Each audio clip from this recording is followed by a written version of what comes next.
Good morning everyone. आप लोग मस्त मजा कर रहे होंगे। Hope you are all enjoying your life और एंजॉय ही करो, क्योंकि मजा करते करते सीखने का जो मजा है वो द्विगुणित हो जाता है, हमारी मराठी में बोला जाता है।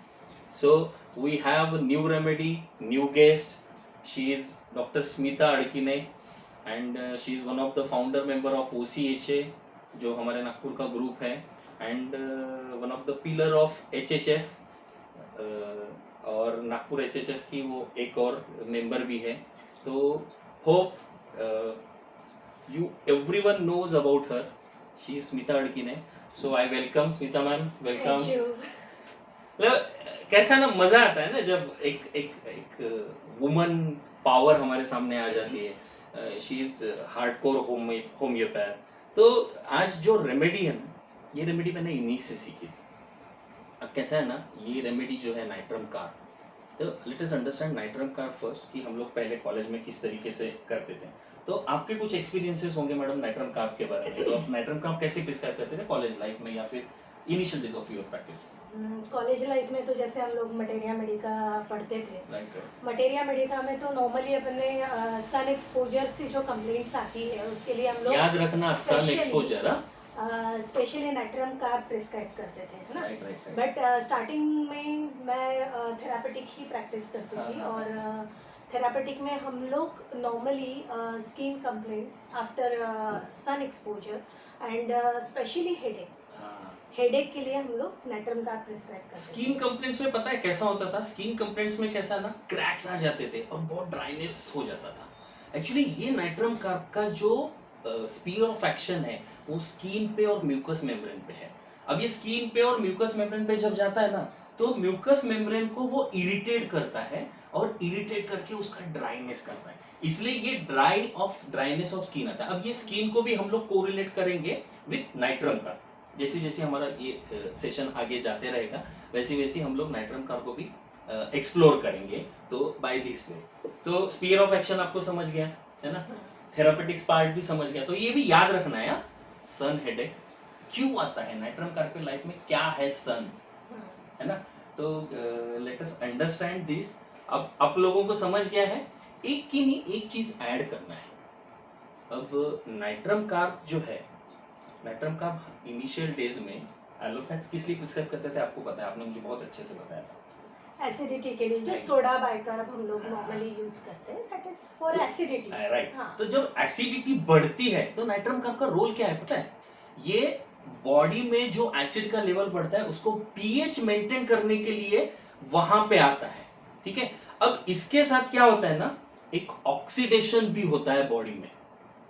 व्हाट इज ऑक्सीडेशन ना, नाइट्रम कार्ब ऑक्सीडेशन बहुत करते हैं। तो ऑक्सीडेशन में क्या होता है ना मैडम, कि बॉडी का ऑक्सीजन लेवल का बहुत सारा गड़बड़ होना शुरू हो जाता है। तो नाइट्रम्स को के लिए बहुत, मतलब नाइट्रम कार्ब को, मतलब बॉडी को बहुत ज्यादा के लिए काम करना पड़ता है। तो जितना ज्यादा आप काम करोगे उतना एटीपी जाएगा, और इतना, इसलिए नाइट्रम कार्ब के लिए एक प्रोलैप्स कंडीशन बोल सकते हो आप उसको, या फिर आप उसको एक क्या प्रोस्ट्रेशन बोल सकते हो। प्रोस्ट्रेशन में भी नाइट्रम्स ग्रुप बहुत ज्यादा प्रिस्क्राइब किया जाता है, इसलिए नाइट्रम ग्रुप थोड़े से लीन थिंक में रहते हैं। So this is all about nitrum carb. पर ये याद रखना, हम लोग इसको कनेक्ट करने वाले हैं आगे सन हीट क्यों, क्योंकि देखो क्या होता है, जितने भी नाइट्रम्स है सब शांत लोग हैं, है ना।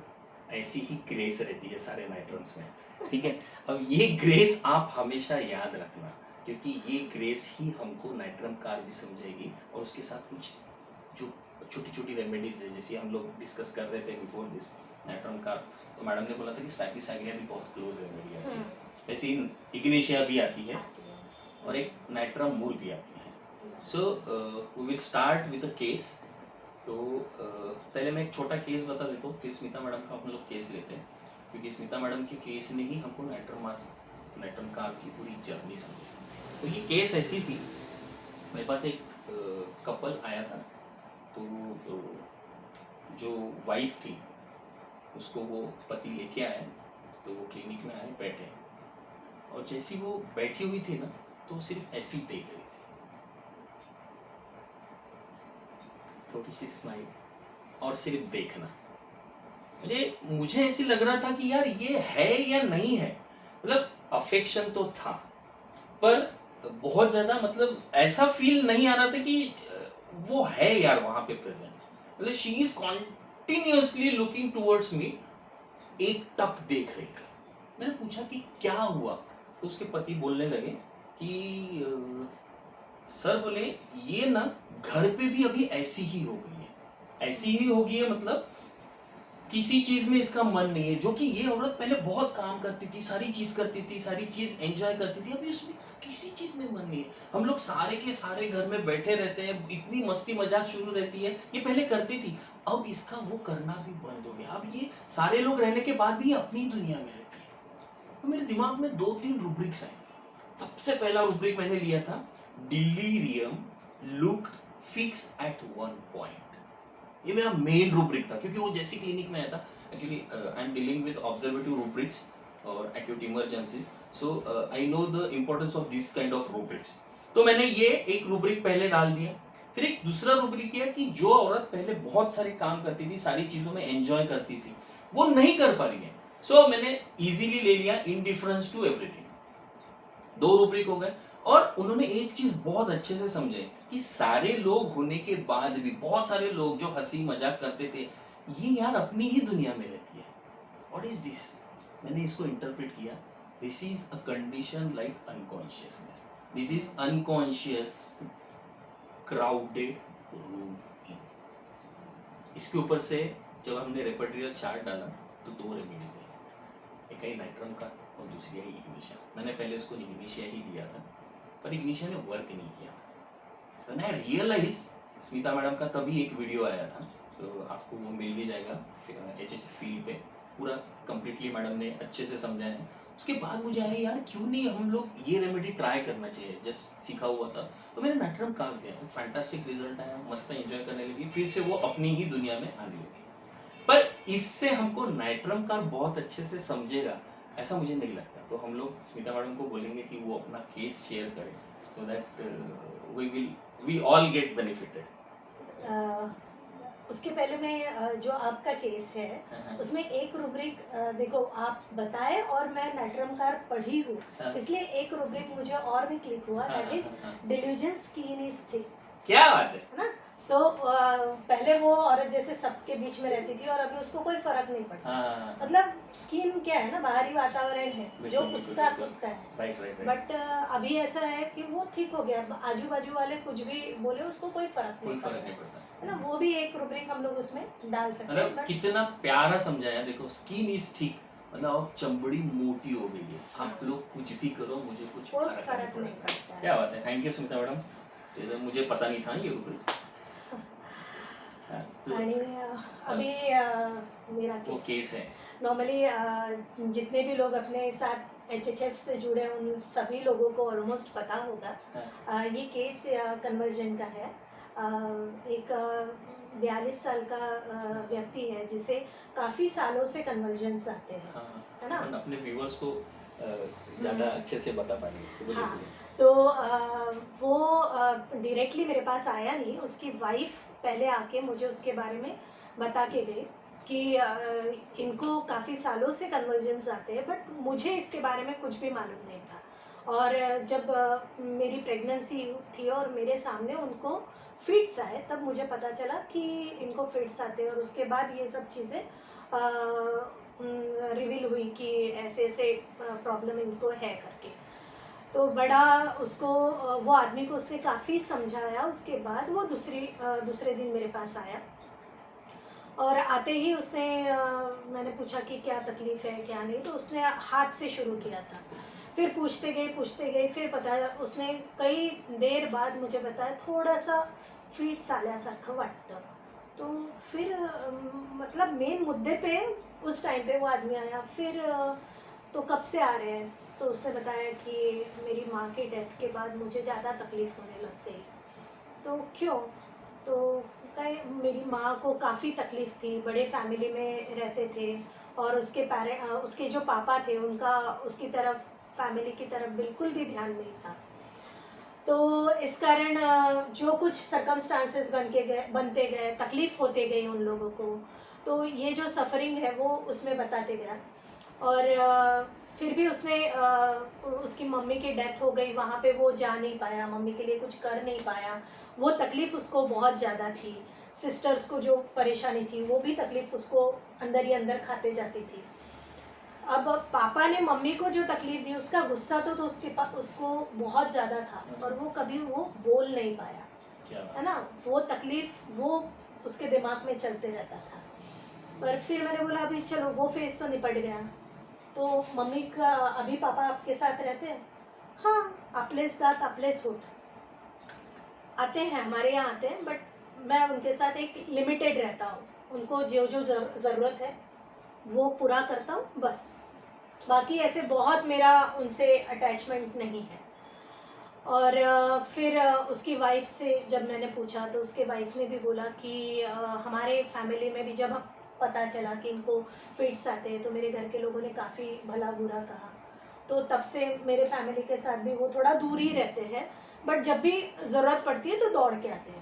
इवन उसके ऑफिस से भी कुछ लोग मेरे पास आते हैं, तो वो आदमी के बारे में इतना अच्छा बताया कि हा सोन्यासारखा माणूस आहे। क्या बात है, है ना? मतलब या ये म्हणजे हीरा है यार, हाँ। इस मतलब इतना अच्छा आदमी है, आदमी। सारे लोग बता देते हैं। म्हणजे ज़रूरत किसी को भी कुछ भी ज़रूरत पड़े तो सबसे पहले ये दौड़ के आता है, सबको हेल्प करता है, सबकी केयर करता है। मतलब वहाँ जितने भी उसके फॉर्म से जो आते थे सब दादा करके उसको बोल रहे थे। This is the good side of that patient.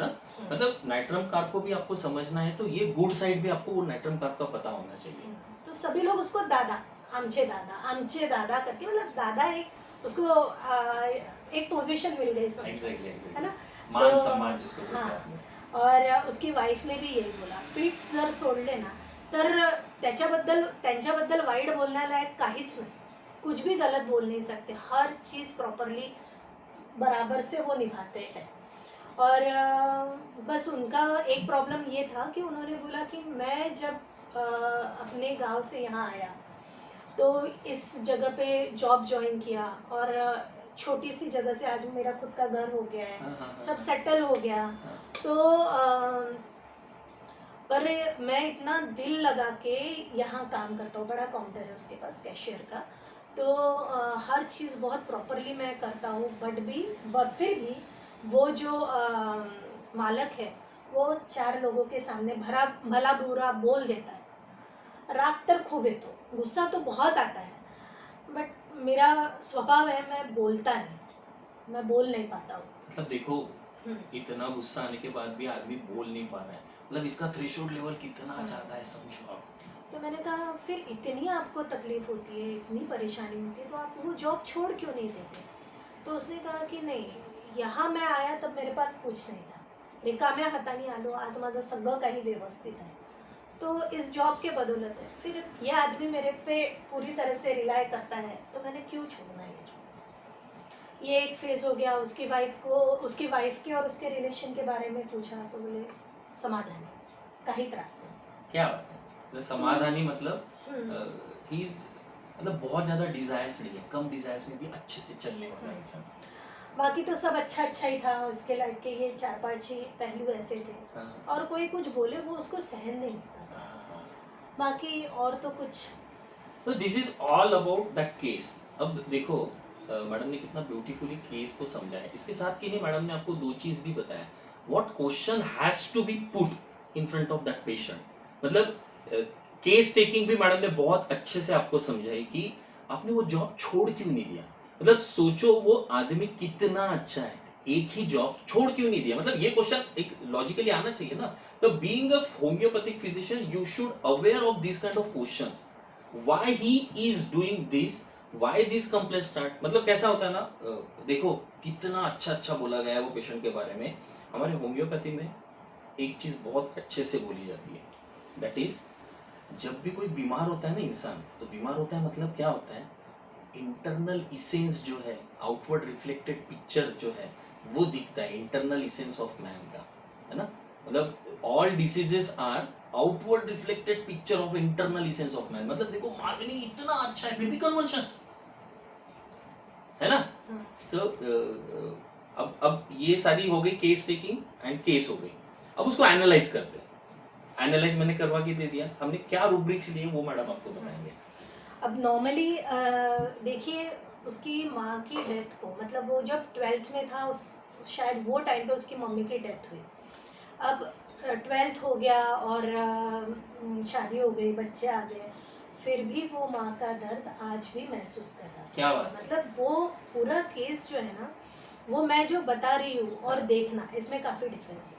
मतलब जब वो बोल रहा था तो वो दर्द उसकी आंखों में दिख रहा था। ये मतलब आंखें याद रखना, हमारे टीजर में भी आपको आंखें दिख रही है, जिन्होंने जिन्होंने टीजर देखा है उनको ये आंखें दिख रही है, ये ग्रेसफुल चेहरा भी दिख रहा है और वो दर्द वाली आंखें भी दिख रही है। We will connect it further. तो मतलब वो दर्द, वो जो मम्मी के लिए कुछ कर नहीं पाया, कुछ जो चिंता थी, वो दर्द उसकी आंखों में कंटिन्यूअसली दिख रहा था। तो मैंने वहाँ एंग्विश ये रूब्रिक लिया। अब देखिए बाकी जितने भी उसके सराउंडिंग के जितने भी लोग आए, तो उन सब ने उसके बारे में ये बोला कि बहुत अच्छा इंसान है, सबके लिए करता है, सबकी केयर लेता है, इसलिए मैंने फिर केयरफुल ऑफ भी लिया, है ना। मतलब एंग्विश मतलब आपको समझ गया होगा, एंग्विश का लिटरली मीनिंग ये है कि mental and physical trouble, intense trouble, बहुत ज्यादा दर्द, पर ये बता नहीं पाते कि अपने को ऑब्जर्व करना पड़ता है। So it's a beautiful rubric. और एक तीसरा सिंपैथेटिक लिया, क्योंकि उसने मुझे एक दो चीज़ें वहाँ ऐसे बताई थी कि उसका जो सिंपैथेटिक नेचर है वो वहाँ पे एक्सप्रेस होता था। जहाँ उसके साथ के एक लड़का था काम करने वाला उसके फॉर्म में, तो उसको निकाल दिया गया और उसके लिए उसने जो कुछ किया, तो देखा जाए तो वो कैशियर, वो लड़का प्यून सॉर्ट ऑफ था, और उसके लिए उसने अपने बॉस से बात की, उसको सहराया, तो उसको भी लेके मैंने सिंपैथेटिक एक लिया था। मतलब हमारे केवाई सर है एचएचएफ के, उन्होंने की नहीं एक चीज हमको बहुत अच्छे से समझाई, यार अगर कोई केस टेकिंग आप कर रहे हो ना तो बड़े बड़े मोती चुनो। बड़े बड़े मोती मतलब जनरलाइज सिम्टम्स जो भी है आपको क्लियरली दिख रहे हैं उनको उठाने की कोशिश करो, फिर आपके उसके डीप में जाने की कोशिश करना। तो मैडम ने भी वैसे ही बड़े बड़े मोती चुने हुए हैं, सिंपैथेटिक लिया है, सेंसिटिव लिया है ना, एंग्विश लिया, ठीक है।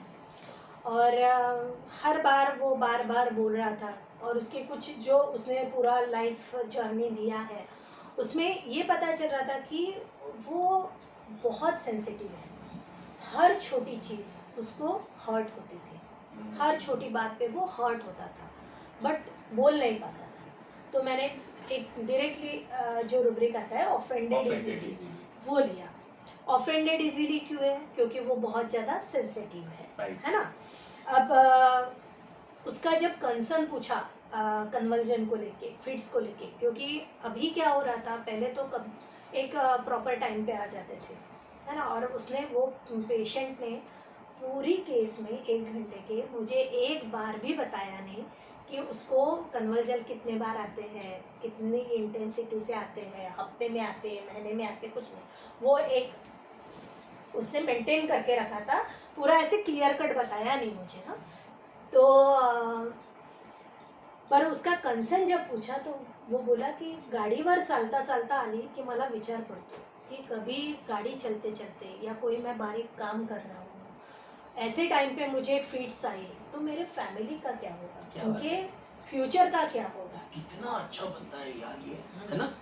तो मैंने उसका एंजाइटी फ्यूचर अबाउट लिया, क्या बात है ना, सिंपल, क्योंकि बड़े-बड़े मोती। मतलब हम लोग एंजाइटी चिल्ड्रन अबाउट भी ले सकते थे, बट इसमें क्या होता है ना कि एंजाइटी फ्यूचर अबाउट इसीलिए लिया कि जैसे गाड़ी चलते चलते कहीं वो गिर गया, एक्सीडेंट हो गया, वो पैरालाइज्ड हो गया, उसकी फैमिली क्या कैसे सफ़र करेगी, ये सब अलग अलग चीज़ें, इसलिए मैंने फ्यूचर अबाउट लिया वो। और हर बार उसके देखो एक कंटेंट करके भी लिया। एक तो उसने डायरेक्टली बोला आजच्या सिच्युएशनमध्ये समाधान, अभी के लिए मैं पूरा समाधान, और ये सब उसके बातों से, उसके व्यवहार से पता चल रहा था की तो खरंच समाधान आहे, कुठेच काही कंप्लेंट्स नाही।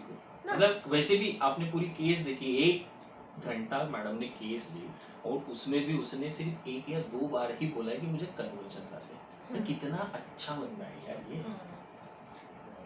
और एक लास्ट वाला एलिमेंट, एक एलिमेंट मेन उसका ये था कि पूरी लाइफ उसका पास्ट अगर देखा जाए तो एंगर जो था वो कूट कूट के भरा था। है ना, पर साथ में दर्द था माँ का. आई गेली, आई त्रास देते, पण तिच्यासाठी मी काहीच करू शकलो नाही. माँ है ना? गई और उसके लिए कुछ नहीं कर कुछ सकते. भी नहीं कर ये सकते. अंदर के अंदर खा रहा है. हाँ, तो उसके लिए मैंने लिया था element from anger with silent grief. मतलब गुस्सा भी था हाँ, और ये भी था. दर्द भी था और गुस्सा भी था, दोनों चीज़ें थी. तो ये सब रूब्रिक जब रेपर्टोरियल चार्ट में डाले तो हमारी रेमेडीज आई थी फॉस्फोरस, नाइट्रम कार्ब, ऑरम, स्टेफिसाइड्रिया और नाइट्रम ऐसे. बट मैंने याला डिफरेंशिएट करायचं का? तो फॉस्फोरस अगर बंदा रहता था, फॉस्फोरस भी इतना ही अफेक्शनेट रहता है, सारी चीजें ऐसी ही रहती है. बट फॉस्फोरस को जब मतलब मैडम ने जब मुझे बताया कि सोनल यार मैंने इसको कि नहीं फॉस्फोरस से इसलिए किया था, फॉस्फोरस में कि नहीं कुछ ना कुछ पेशेंस तो इसमें भी था उसमें भी था. पर फॉस्फोरस का ऐसा है कि फॉस्फोरस में वो ब्रदरहुड सेंसेशन जो है ना, एकदम पास आके बैठना और दिखाना कि मैं तुम्हारा ही हूँ, इसमें वैसा नहीं था. इसमें एक ग्रेस थी, एक नजाकत थी, बराबर. बात करने का एक ढंग था. ध्यान था. मतलब तो फॉस्फोरस यहाँ पे हम लोगों ने उसको ये कर दिया. ऑरम का भी वैसा ही रहता है, लेकिन ऑरम को भी कैसा है ना, थोड़ा एप्रिसिएशन चाहिए होता है ऑरम को. इसको एप्रिसिएशन की जरूरत नहीं थी, ये खुद ही अपना काम करते जा रहा था. तो नाइट्रम कार्ब और नाइट्रामूर ये दो रेमेडीज बहुत क्लोज आ रही थी. तो पर नाइट्रम कार्ब और नाइट्रम मूर में एक बेसिक डिफरेंस है जो स्मिता मैडम ने जस्ट हम लोग डिस्कस कर रहे थे ना, तो तब बताया था.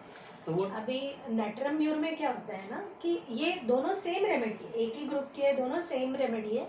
बट नाइट्रम म्यूर जो है वो डिप्रेशन में भी जाता है, हेट्रेट में भी जाता है ना. पर यहाँ वो डिप्रेशन में नहीं गया, हेट्रेट में नहीं गया. हेट्रेट में जाता तो वो अपने पापा को अपने घर में लेता ही नहीं, एग्जैक्टली है ना. तो पर यहाँ पे क्या किया उसने, पापा इज वेलकम, वो पर मैं अपना डिस्टेंस मेंटेन करके रखा. एक बहुत ब्यूटीफुल रूब्रिक है नाइट्रम कार्ब में, that is harmony desire for. नाइट्रामूर अपने दर्द को ब्रूड करते रहता है, नाइट्रामूर ड्वेल्स करते रहता है, उसी में रहता है, उसी में रहता है और रेज रहता है नाइट्रामूर में. नाइट्रामूर अपनी डिग्निटी नहीं छोड़ता, नाइट्रम कार्ब भी नहीं छोड़ता, लेकिन नाइट्रम कार्ब धीरे धीरे धीरे धीरे हार्मोनी की वजह से खुद को विड्रॉल करते जाता है. तो now this is case and हमने नाइट्रम कार्ब क्यों दिया था मैडम ने वो एक्सप्लेनेशन था. Now we will learn natrum carb as a whole. मतलब नाइट्रम कार्ब हमारे क्लिनिक में दिखेगा कैसा ना. बहुत बार ऐसा होता है कि नाइट्रम कार्ब का बहुत अच्छा साइड भी होता है, एक बहुत ब्यूटीफुल रूब्रिक है, लेकिन उसके लिए कि नहीं मैं आपको एक चीज़ बताने की कोशिश करता हूँ. जैसे एक गाना मैंने सुना था, वो गाना था अभय देओल का है और आयशा टाकिया है उसमें. मुझे उस हीरोइन का नाम मुझे नहीं याद है. तो सोचा ना था करके गाना था. वो गाना ऐसा है कि उसमें का एक स्टांजा बताता हूँ मैं, मतलब बहुत अच्छा है, आपको बताने की कोशिश करता हूँ. वो गाना ऐसा है, आंखें जो अब मेरी आंखों में है, ढूंढ रहा था कई सालों से. वर्ड्स को ध्यान में रखो. कितनी मिलती है आंखें ये ख्वाबों से मेरे ख्यालों से. मतलब ये चीज सोचो, जो मतलब हर एक बंदे का मतलब मेल रो फीमेल रो सबका एक ड्रीम बॉय ड्रीम गर्ल रहती है, राइट. सबको मिलती नहीं है, पर इसको मिल गई. क्या है ना, आंखें जो जब मेरी आंखों में है, ढूंढ रहा था कई सालों से, कितनी मिलती है आंखें ये ख्वाबों से तेरे ख्यालों से. ये जो चीज है ना, आपको मतलब नाइट्रम कार्ब में ऐसा है कि वो ये सारी चीजें ढूंढते रहता है, प्लीजेंट वातावरण ढूंढते रहता है. नाइट्रम कार्ब को जब ये मिलता है ना, इट गेट्स सरप्राइज. एक रूब्रिक है बहुत अच्छा, elements from joy excessive and that is too pleasurable moments. मतलब जो ये देता है ना, प्लेजर देता है, वैसे वाले मोमेंट्स में भी उसके बाद इसको तकलीफ होती है. वही गाने में कि नहीं एक सेकंड स्टांजा भी है, मतलब ये आपको नाइट्रम कार्ब बहुत अच्छे से समझाएगा. वो स्टांजा ऐसा है, कभी तन्हा बैठे बैठे यूं ही पल ही में मैं गुम हो जाता था, मैं भी कहाँ मैं रहता था, अक्सर मैं तुम हो जाता था, ये अजब सी खता और उसकी सजा, यूं पाएंगे सोचा ना था। मतलब सोचो कि मैं तन्हा जब बैठा बैठा रहता हूँ, मैं क्या हूँ एब्सॉर्ब हो जाता है अपनी फैमिलीज को करने के लिए, इसका करना है उसका करना है, सबके लिए गुड गुड है ना बहुत, उसको खुद को भी ये नहीं पता रहता कि मैं कब तुम हो गया। Harmony, desire for good side, sympathetic, है ना, ये सारी careful of anxiety future about, ये सारी जो चीजें हैं, देखो मतलब कितना इसको खुद को नहीं पता रहता है। और यही चीज जब नाइट्रम कार्ब में एलिमेंट्स बन के आती है ना, तब नाइट्रम कार्ब गड़बड़ होना शुरू होता है। फिर नाइट्रम कार्ब एक सेकंड फेज में जाता है, और वो सेकंड फेज है, सेकंड फेज बहुत अच्छा है, इसको भी समझ लो आप। सेकंड फेज में नाइट्रम कार्ब अपना ग्रेस नहीं छोड़ता। एक गाना है, बहुत अच्छा गाना है, तुम इतना क्यों मुस्कुरा रहे हो, क्या गम है जिसको छुपा रहे हो। उसमें का एक स्टांजा है, कितना सुंदर है देखो। मतलब नाइट्रम कार्ब की आंखें अगर आपको जानना है तो ये स्टांजा आपको समझाएंगे। आंखों में नमी, हंसी लबों पर, क्या हाल है, क्या दिखा रही हो। ये इग्निशिया के साथ भी जाएगा, नाइट्रम मूड के साथ भी बहुत क्लोज रहेगा। मतलब डिस्कंसर्टेड में इग्निशिया जाती है, नाइट्रम कार्ब डिस्कंसर्टेड नहीं होता है, वो ग्रेसफुली विथड्रॉ होता है। स्मिता मैडम ने मुझे शॉल्टन का एक बहुत अच्छा कोट बताया था, तो स्मिता मैडम वो कोट आप अगर शेयर करोगे हमारे व्यूअर्स के साथ तो बहुत अच्छा होगा। डॉक्टर शॉल्टन ने कहा है, it is one of the main theme of nitrum carb, they would rather be alone in dignity than feel denied by others. This is cheerful chill during, मतलब रूब्रिक है हमारे पास, that is cheerful chill during, या फिर एक और rubric है cheerful alternating with sadness. मतलब ये किसी ना कोल्ड हो जाती है लेकिन अपना ग्रेस नहीं छोड़ती। That is the core reaction of nitram carb.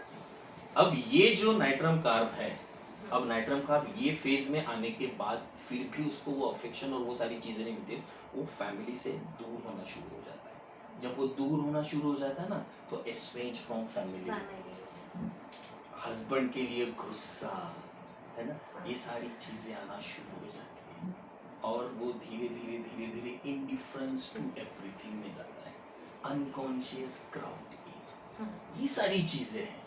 इसमें वेरी ऑफ लाइफ, ये सारी चीजें हैं। एक मस्त छोटा सा ग्राफिकल प्रेजेंटेशन मैडम ने किया था, आपको ये वीडियो में तो दिख ही जाएगा। वो ग्राफिकल प्रेजेंटेशन ऐसा है कि शॉर्ट में आपको उसकी नाइट्रम कार्ब की जर्नी पता चलेगी। तो वो ऐसा है कि आप ही बताओ मैडम, ये बहुत अच्छा है, आपको ये फोटो आपको मिल जाएगा, ये मतलब एक मैडम ने खुद बनाया हुआ है। तो नॉर्मली हमने ना नाइट्रम कार्ब का कार बनाया था, जिसमें उसका कोर फीलिंग है। कार मतलब कंसर्न, एडॉप्टेशन एंड रिएक्शन। अब नाइट्रम कार्ब का कोर फीलिंग क्या होता है कि ही इज वेरी सेंसिटिव, है ना, मतलब नाइट्रम उससे भी ज्यादा सेंसिटिव है ये। हाँ, तो सेंसिटिव है। अब सेंसिटिविटी उसकी इतनी ज्यादा है कि हर छोटी चीज से वो तकलीफ में आता है, ऑफेंडेड इजीली, मैडम ने बताया, ऑफेंडेड इजीली है, और अनहैप्पीनेस है, जो भी अभी आपने एलिमेंट्स में भी आते हैं, तो element from emotion, whatever emotion come, वो उसमें परेशान हो जाता है ना। तो जब भी एलिमेंट्स आएगा तो उसका रिएक्शन दो पार्ट में डिवाइड हो सकता है। एक एलिमेंट और भी है जो जब नाइट्रम कार्ब को तकलीफ होती है, that is abuse, element from abuse, sexually abuse. मतलब इसको इस तरीके से अगर आप तकलीफ दो, इसका थ्रेशोल्ड लेवल बहुत है, क्योंकि सेल्फ कंट्रोल इंक्रीज में नाइट्रम कार्ब है, पर सेल्फ कंट्रोल ज्यादा होने के बाद भी स्टिल अब्यूज अगर इसको किया तो उसके बाद भी इसकी रिएक्शंस वियर्ड आ सकती है। हाँ, वैसे ना नाइट्रम कार्ब का जो एलिमेंट, नाइट्रम कार्ब का जर्नी देखोगे ना, तो उनके पास्ट में आपको एक पेरेंट डोमिनेटिंग होता है, जिससे उसको हमेशा परेशानी होती है। और ये हमारे एक स्टॉलवर्ड्स शायद विथोलकर सर ने ही लिखा है कि आप उनका पूरा जर्नी देखते हो तो उनके चाइल्डहुड में उनको काफी लेवल तक डोमिनेशन आया हुआ होता है, specially from a parent. That is the thing which abuse that person. तब उसके बाद फिर वो नाइट्रम कार्ब बनना शुरू हो जाता है। ठीक है, तो इनका जो जब भी एलिमेंट आएगा तो दो तरीके की रिएक्शन अपने को मिल सकती है, दैट इज वन इज इनोई। इनोई में अगर वो आता है तो वो डिप्रेशन के फेज तक जाएगा, और वो एंजाइटी के लेवल में अगर जाता है तो उसका जो रिएक्शन रहेगा दैट इज अभी जो हमने बताया graceful withdrawal, and that is the core reaction of nitrum. So this is all about nitrum carb. Hope you enjoy this session, क्योंकि नाइट्रम कार्ब बहुत मतलब हम लोग सन एक्सपोजर में ही इसको दिया जाता है ये रेमेडी को, मतलब सर दर्द देता है तो सम अदर स्कूल्स भी इसको अलग अलग तरीके से प्रिस्क्राइब करते हैं।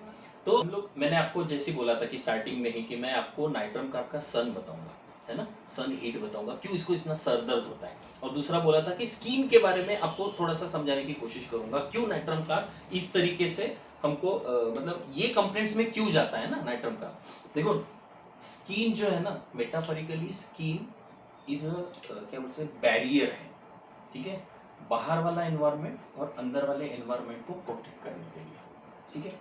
अब यहाँ नाइट्रम कार्ब में होता क्या है ना, इसका थ्रेशोल्ड लेवल बहुत ज्यादा रहता है। अब थ्रेशोल्ड लेवल बहुत ज्यादा रहता है तो थ्रेशोल्ड लेवल ज्यादा होने की वजह से इसका अंदर के अंदर द्वंद्व बहुत चलते रहता है, ठीक है। द्वंद्व क्या चलता है, इसको हार्मोनी चाहिए होती है, हार्मोनी के साथ इसको डर ये भी लगा रहता है कि मैं मेरे फैमिली से टूट ना जाऊं, तो that is cause of separation. तो whenever there is separational cause you will मतलब affect with the symptoms of skin diseases, ठीक है। तो यहाँ पे स्किन के साथ मतलब नाइट्रम कार्ब का कॉन्फ्लिक्ट ही वही होता है ना कि इसको ग्रेसफुली विड्रॉल होना है, किसी को तकलीफ ना हो, पर वो तकलीफ कैसा ना, इसको खुद होके विड्रॉल नहीं होना रहता है, ये जबरदस्ती से होता है, जबरदस्ती से होता है, इसलिए इसके स्किन में ड्राइनेस आना शुरू होता है, इसलिए स्किन ड्राई होती है नाइट्रम कार्ब की। मतलब माइंड में भी ड्राइनेस आता है, एस्ट्रेंज फ्रॉम फैमिली, और फिजिकल लेवल में भी ड्राइनेस आता है, सेम ऐसा ही सन हीट। अब ये सारी प्रोसेस में होता क्या है ना, अंदर में बहुत ज्यादा द्वंद्व चलता है, अंदर में इतना ऑक्सीडेशन होता है तो बॉडी को बहुत ज्यादा कि नहीं काम करना पड़ता है कि इसमें से बाहर निकलना चाहिए, तो एटीपीज का डिस्ट्रक्शन होना शुरू हो जाता है। जितना एटीपीज का डिस्ट्रक्शन होगा उतना अंदर में ऑलरेडी हीट है, तो बाहर की हीट ये सहन नहीं कर सकता, और ये इसका सन वाला पार्ट है, ये इसका हीट है, इसलिए सेंसिटिव टू हीट है। मतलब कोई भी ऑफेंड करने की जरूरत महसूस करे, मतलब थोड़ा सा भी बोले तो इसको जल्दी ऑफेंड हो जाएगा। तो ये इसका हीट वाला पार्ट है जो मैं आपको कन्वे करना चाहता था। मैंने इसको कनेक्ट करने की कोशिश किया है, आप लोग भी इसके कनेक्ट कर सकते हो। Hope you enjoy this. So this is all about nitrum का। तो आपको होप ये अच्छा लगा होगा, और स्मिता मैडम ने इतना ब्यूटीफुली हमको एक्सप्लेन किया। तो मुझे ऐसे लगता है कि हम लोगों ने आपको नाइट्रम कार्ब देने की पूरी तरीके से कोशिश की। Thank you Smita madam. Thanks to you. तो मुझे पर हमारे व्यूअर्स को भी थैंक यू, क्योंकि आप लोग बहुत अच्छे से उसको देख रहे हो, हमारे व्यूज़ बढ़ते जा रहे हैं। होप अगर आपको हमारा ये वीडियो अच्छा लगा तो सब्सक्राइब कीजिए, लाइक कीजिए, शेयर कीजिए, बेल आइकॉन भी दबाइए, मतलब सो दैट आपको नोटिफिकेशन आएगा। So thank you Smita madam, and thank you all. Thank you all for patiently listening. So thank you.